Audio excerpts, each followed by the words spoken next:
Sénatoriale du 12 mars prochain, les candidats sont connus.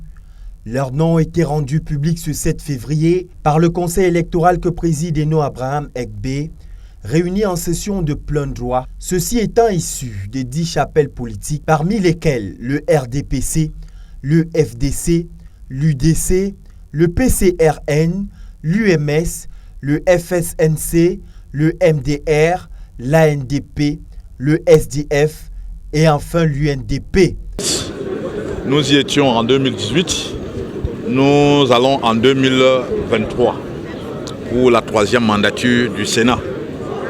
Et contrairement à 2018 où nous avons présenté 2 listes dans la région de l'Ouest et la région du littoral, nous allons cette fois-ci comme en 2013 avec une seule liste dans la région de l'Ouest. Une liste qui est suffisamment constituée des citoyens et des citoyennes rompus à la tâche, patriotes, expérimentés, capables de porter au succès notre projet sénatorial.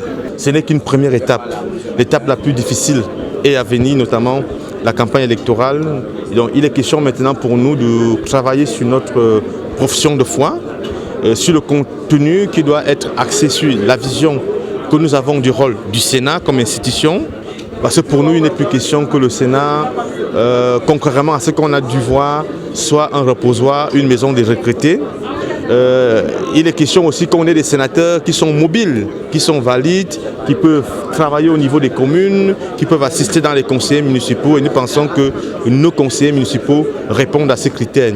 Ce qu'il faut savoir est qu'au départ, ce sont 32 listes de candidatures qui ont été présentées par 13 partis politiques et que seuls 22 ont été retenus après examen minutieux des pièces constitutives des dossiers, éliminant 3 partis politiques, parmi lesquels l'historique Union des populations du Cameroun, au grand désarroi des militants. Quand on veut aller loin, quand on dit qui va aller loin ménage sa monture, nous n'avons pas ménagé notre monture pour y être.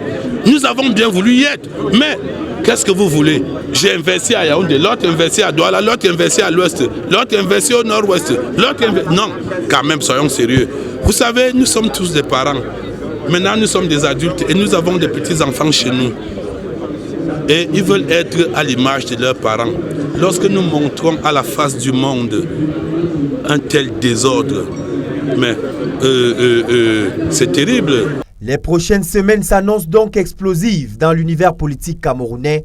Chaque parti politique en compétition devant étaler la stratégie qu'a préparée son état-major pour séduire les électeurs et espérer triompher à l'annonce des résultats au soir du 12 mars prochain.